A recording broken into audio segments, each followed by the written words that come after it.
Welcome to the Divine Style Podcast with Gerlinda, Stella, personal stylist and self-love coach, and Alison, Maiden, psychic medium, spiritual healer and metaphysical teacher. Each episode you'll experience spiritual lessons to cultivate self-love and self-expression so you can become the best version of you. Hi, I'm Gerlinda. And I'm Alison. Today we have a very special guest, Alison.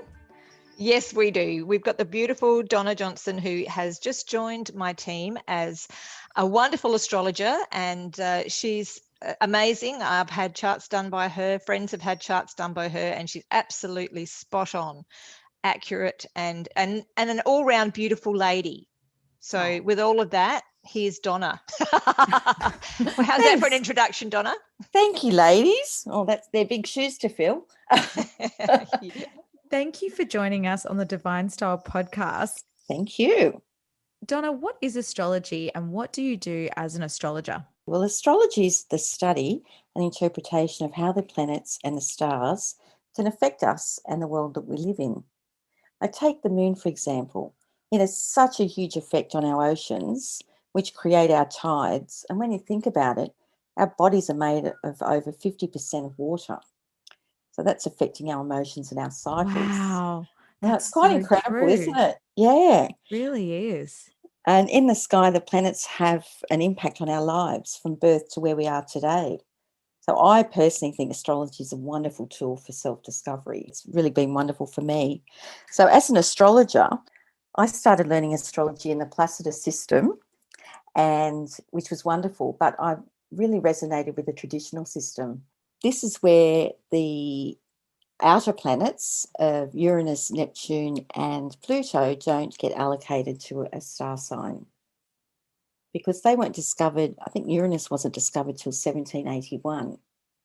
So by doing that, so what I would do is it's about the placement of planets in the birth and natal chart to create a report about you. And I find that I always start with the ascendant because that's generally different to the sun sign. And in most cases, it describes the natural way of us and how we are. And it's one of the most important pieces in the chart. And depending on whether you were born in the day or the night will depend on whether the sun or the moon is more significant. And then I'd look at the houses and the planets and get a little story of who you are and what you're all about from that. Each house represents an aspect of life. So, for example, the first house is about you, your appearance, the first impression that you make when you meet people.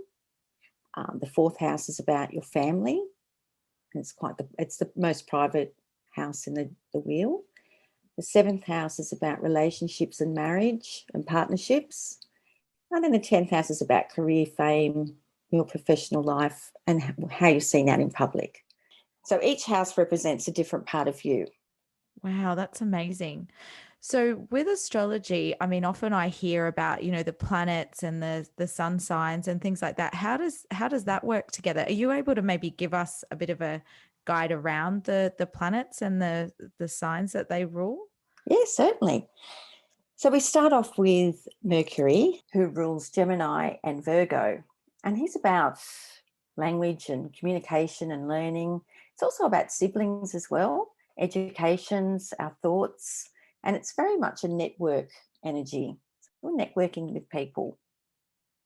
Then we have Venus, who rules Taurus and Libra, and it's about love and pleasure and romance and art and music, pleasure, and is a peacemaker and really wants harmony. And then we've got Mars, who is known as the god of war. He wants action and is competitive and where you find your anger and your drive, and there's a lot of energy with Mars.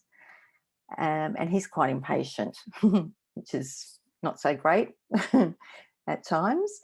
Then we've got Jupiter, and he's about growth and good fortune. He's a benefic planet. And he's all about the zest of life and opportunities and abundance and confidence and adventure, travel, study, growth. And he sometimes will give us our purpose and meaning.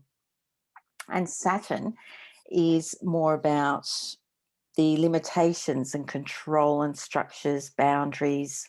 He's a karmic planet, and he's around lessons, time, fear, challenges and responsibility. So there's a bit of a heaviness with Saturn.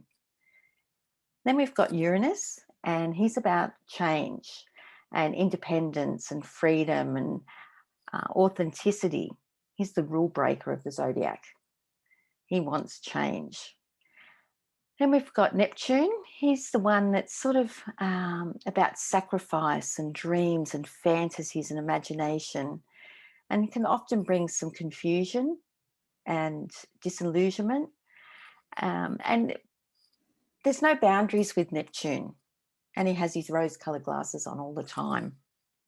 And then finally, we've got Pluto. Pluto's about birth, death and rebirth, regeneration, power, intensity, control, and is often the hidden. So things aren't what they seem. Wow. Does this have anything to do with what was happening last year? Yes, it does actually. So last year was very heavy. There was quite a heaviness to last year. We had the merging of Saturn and Pluto in Capricorn, and these two have been associated with difficult turning points in world history. So any merging with these two is considered a difficult time, and making any progress forward very difficult and really frustrating.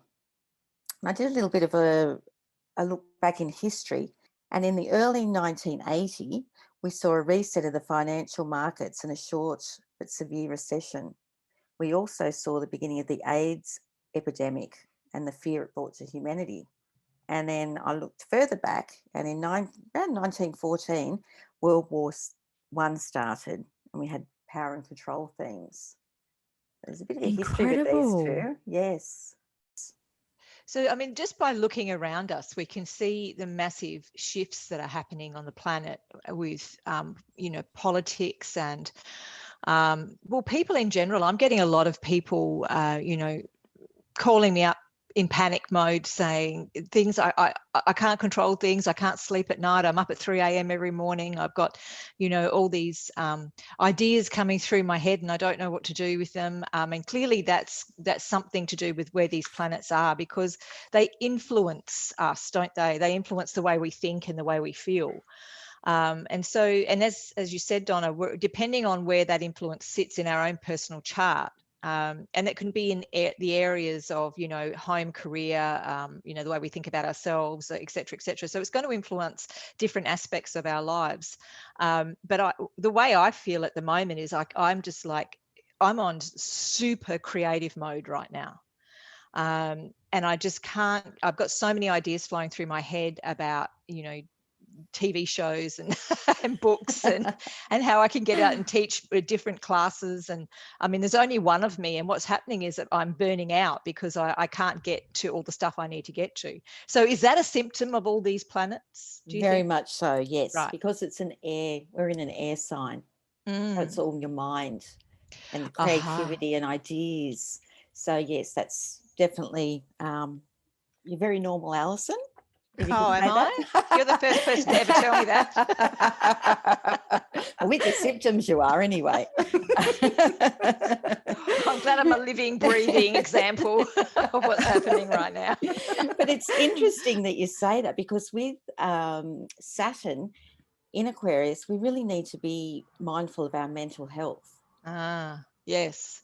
That's a really big thing that I think people need to be aware of. So what does Saturn actually do? Saturn is a cardinal sign and it's an earth sign. So we're looking at, it's just a real heaviness. It does feel weighty. Yes. Yes, the rules that the government are putting in place, for instance. And look, some may say rightly so, to protect people. But we've never lived through something like this before. And most of us who are post-war babies have never lived through anything like this before. I talked to my darling father-in-law, and he's, very elderly now, and he's in the war when he was young. And he said, even he's saying, this is unprecedented. I've never had, he said, even in the war, we didn't have these kind of restrictions on us.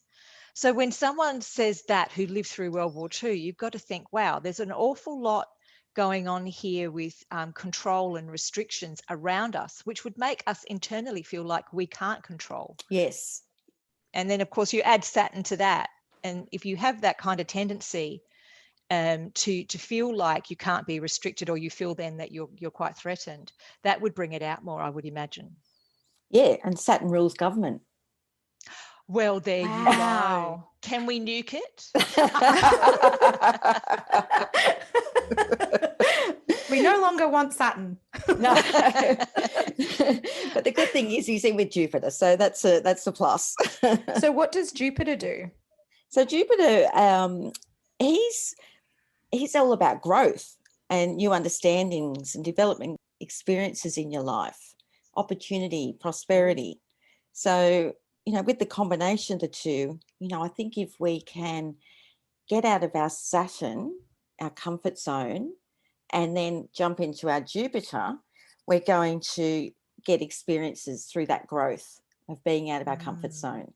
So it's really getting out of your comfort zone and looking at things, I think, from a different perspective, looking at the big picture. That's so interesting, because I cannot tell you the amount of people that are coming to me about career change right now. Yeah. It just seems everybody I talk to is like, how can I make enough money to be able to change what I do? Because a lot of people feel locked in to a job because of, mortgages, kids, things that we have to take care of in our everyday life. And so they don't feel they can actually make that change. And so before, I just noticed the shift in the energies when I'm reading for people, because it's like now they're coming to me with, well, I really want to change and I really want to know how I can do that. So it's so fitting with what you're saying with that, people are starting to be triggered with, okay, maybe there is a way I can do it. Perhaps I can go and do a night course or some kind of, other schooling, which would mean that I can change my vocation and get out of what I'm doing. So Definitely. Yeah, because Jupiter also wants freedom. And we're in Aquarius, and here we are, we want authenticity. We want to live our best life. Yes. We want to do something that really, ignites the fire. That you want to get out of bed for in the morning. Yes, absolutely. Like this podcast. Yes. I've been looking forward to this. I was like, I leapt out of bed this morning thinking, yes, I have a podcast to do today. So that, when you're excited about things, it makes such a difference, doesn't it? Certainly. Okay, well, that's so interesting. And there's a few other things going on too at the moment. And one of the things that gets an awful lot of attention is dear old Mercury. Yes. Especially when he goes backwards. Yes. We all know about Mercury retrograde. Yes. Can you explain a little bit more about what that means? It's an optical illusion, actually, which makes it look like the planet is moving backwards from our viewpoint on Earth. And in what ways can it affect us? So I think with Mercury retrograde, Mercury ruling our communication. So it's a slowing down of the planet. So Mercury is a very fast planet. And by going retrograde, it's slowing down, and it's when we sort of notice when, things break or we lose things, or, we might have car troubles, all those sorts of things. And we get a bit stuck. But it's actually not a bad time at all, because we actually get to sort of rethink and repair and revisit and redo. They're all the RE words that we get to have when we're doing the Mercury retrograde. And how often does Mercury retrograde happen? So it's normally about 3 times a year. I think that's why we all know about Mercury retrograde. Now, I have a good question here for you. Well, I think it's a good one. So I'm a Virgo, and I know Mercury is my ruling planet, and I feel like they really affect me, these retrogrades. And I don't go in, and I deliberately tell myself it's not going to affect me as bad as it does. But I swear to you, everything goes wrong as soon as it starts to hit. And even when I forget it's coming, and I'll just notice all these things are going on, and I'll think, it's bloody Mercury retrograde, isn't it? because, you know, like for instance, on the weekend, I walked in to do my workshop, and then Telstra was down in the whole area, and the overhead projector wasn't working, and so we had to hook up a different way of doing it. And it's just these really annoying little things. Yes, and that's where you get the redo, reflect. It's all the rewords. So you had to redo.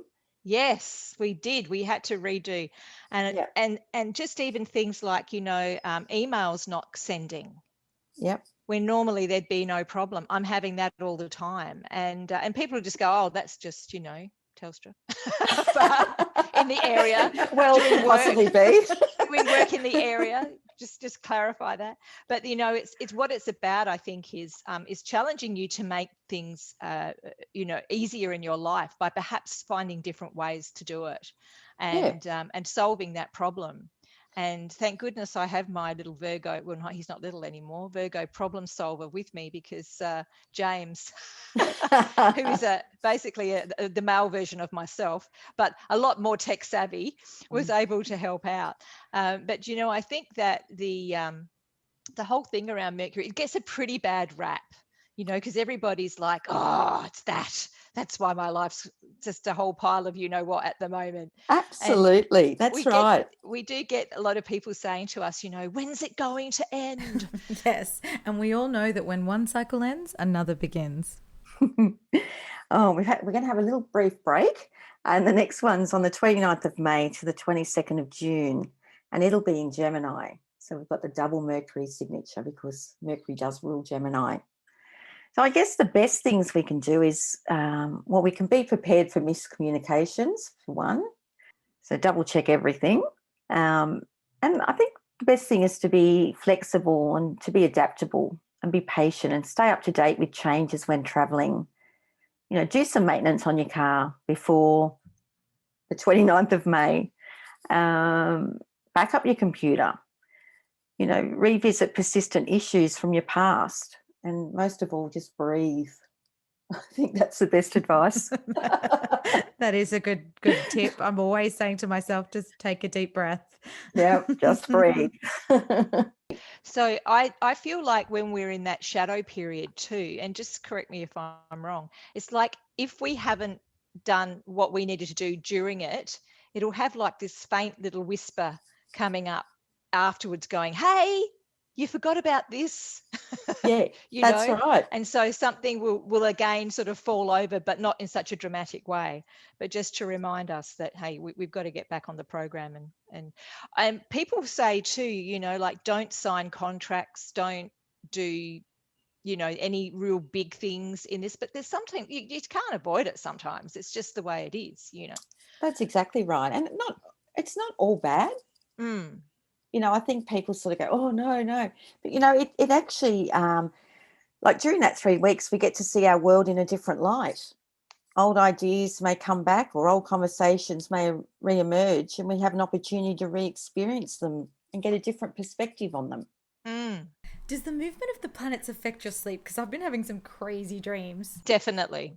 I dreamt of this girl with no eyes who was from another planet, and then she came to Earth and she could see people, but as if they had little stars around them. It was very fascinating. I told you not to eat cheese before you go to sleep.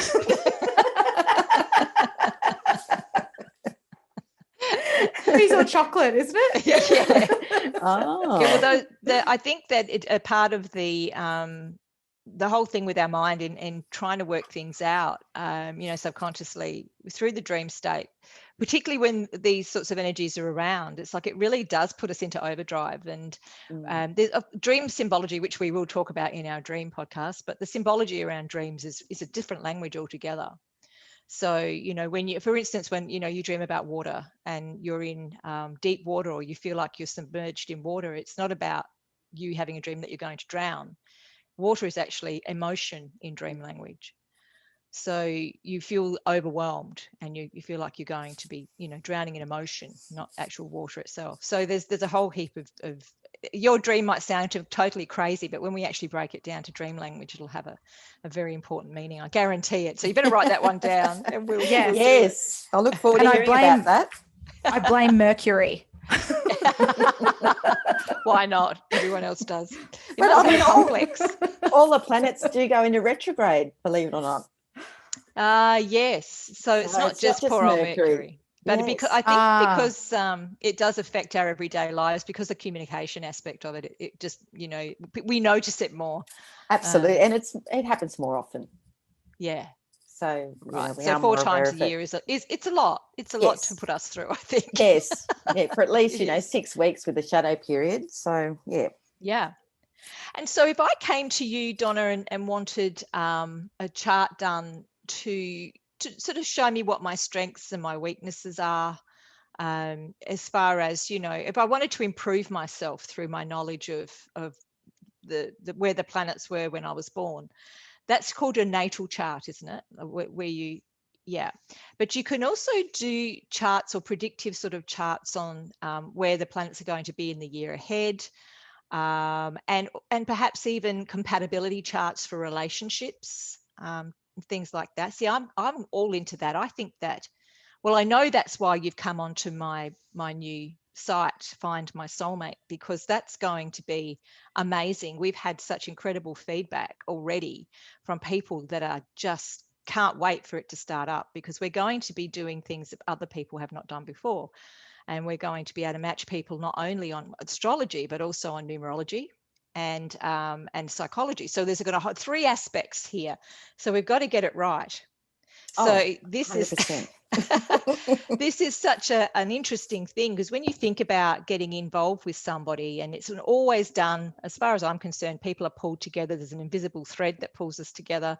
Karmically, sometimes we're meant to come together with people. Other times it's soulmates connection, or it could be a twin flame connection, where your soul is definitely going to meet that person no matter what. But what is so great about it is that we always come together for lessons, and seeing what the challenges are in the relationship and knowing what the great pinnacles or the aspects are that are going to be fantastic about the relationship can help us to navigate our way through. Because, everything that we do together as a couple is going to be influenced by the outside influences that are coming in. And you may be a very strong person, but the other person may not. So, you could be balancing each other out. And so to know those strengths and weaknesses is a huge part, I think, of helping a relationship blossom. Yes, both having your chart and knowing your star sign, your fixed sign, and then your sun sign and all of those sorts of things, it does make you more able to understand the other person. So even I was, if we go back to your workshop, Alison, I was there, and I love how the Virgo energy of both yourself and James were just in total fix-it mode. Like, what's the logical next step? And at no point was there a giving up. Whereas me, being the Pisces rising, would have been like, I'll just wing it. I'll do it without the technology. It'll be fine. And you would have felt all sad about that. Yeah. So it's really nice to know guilted about it. Yeah. Pisces are all about guilt. I just know that from a friend. I don't have a Pisces in my family. But I think that's the one star sign we don't have in the family. I do remember the Pisces friend always guilting over things that they couldn't get right or something. Oh, constantly. So my Leo and my Pisces they go hand in hand together. So it's very funny. But I think like you said, knowing these things about not only yourself but those around you, it can really make a difference in your relationships. I think the rising, to know your rising is just, that blew me away when I first started. So I am an Aquarian. Right. So this Aquarian energy's not really affecting me as much as probably you guys. But, you'd read your star signs in the paper or in a magazine, and I'd be like, oh, yeah, I can't really resonate with that much. You try to, but not always. Yeah. And then once I started astrology and I found out that my rising was Cancer, I went, oh, that's me. Right. And that's what a rising is. That's you naturally. So me naturally is a nurturer and a mother. I just love mothering. I'm an emotional person. I like to have that nurturing touch and cuddle and all that sort of thing. So whereas Aquarian's quite detached. So like you're always going to have a seesaw of energies. But I just found that really quite interesting. So and I think for doing these charts for compatibility and things, to know your rising and know who you are, that just, that's next level. Yes. So that was really, I was, taken aback by that. It was really interesting. Well, I think the step to self-love is also knowing self and understanding, why you are the way you are, and not, I suppose, kicking yourself for it if it doesn't fit in with what you seem just to think should be perfect, because we're all here to learn about ourselves and to be able to experience life to the fullest, and using all the gifts that we've been given. And I do believe that astrology and numerology and any divination tool really helps us to do that. But astrology obviously is a terrific tool, and goes so in depth into the charts and really to see exactly what you as you're saying, your rising signs are and your moon. I found out I have a Cancer moon, funnily enough. So that didn't shock me hugely, because I am a nurturer as well, and I do really love my children, my world, and I have that very strong protective mother instinct, and I know Virgos don't always have that, so when you read just about the Virgo, it's like, well, we're more practical, it's like, get on with it, although my kids might differ. They say no, That's she's hard funny. she's hard but it's you're quite right, it is a bit of a seesaw, because what you feel inside and how the personality or the sun sign personality comes out, is it can be quite the conflict at times. It's very unusual to have the rising and the sun to match, and that the rising actually changes every 2 hours in the day. Yeah, so we've got the 12 sun signs, and so the rising is the constellation on the horizon at the time of your birth, so at the easterly horizon, and that changes every 2 hours throughout the day. Yeah, so you can get 2 people born the same day, but they'll have different risings if they're born, 4 hours apart or 2 hours apart. So interesting. I was just thinking to myself then, like, I think Gerlinda was thinking, that would explain a few things about my mood swings, although it could be menopause, probably menopause. Oh, that's not fun. Oh, wow. Well, that's amazing. So I suppose to sort of finish off, Donna, you offer charts to people, and you do have your own wonderful business. Yes. And so can you tell us a little bit about that? So yes, I started Rising Perception last year during the COVID, where, not much was happening. It's really, it was something that I've always wanted to do. And I had the time to do it. It's been fabulous. It's sort of like, for me, it's been like coming out of the closet. I think a lot of people are coming out of the spiritual closet. Yes. Yeah. That's very true. Yeah. It's all the great awakening. Wonderful. Yes, it is. And it's, it brings joy to my heart to be able to help people. That's wonderful, darling. And what's your Rising Perceptions is your business. And so if people would like to have a chart done, how do they contact you? They can go onto my Facebook or Instagram at Rising Perception. And I've also my beautiful Nellie daughter-in-law did a website for me last week. Oh, Donna, what a beautiful almost daughter-in-law you have. I will pop all of those details into the show notes. Now, before we wrap up, can you please give us maybe some of your astrological predictions for this year? Yeah, 2021 is a reset year offering fresh starts and new beginnings. It's a time to sift through the past. Like back in 2020, we saw Jupiter and Saturn move from the heaviness of Capricorn to the air sign of Aquarius and moving away from Pluto. And I think that's quite significant. It's bringing a time for healing and growth and transformation. It's a time to connect to your inner self and reflect on your fears and insecurities and to make peace with who you are. Beautiful. Oh, thank you so much for today. It's so insightful. Gosh, we covered so many topics. That was awesome. No, it was wonderful. Thank you. Excellent. We'll have to have you on again, Donna, when there's going to be some massive planetary shift or, an asteroid's about to hit us or something. You can let us know about it. All right. Oh, look, we've got eclipses. There's always something happening in astrology. Excellent. Oh, thanks so much, Donna. It's been great. No, thank you. Thanks for listening to the Divine Style Podcast. Please follow, share, and tune in weekly for more spiritual and self-love guidance. You can find out more and ask questions at gerlinda.com.au and alisonmaiden.com.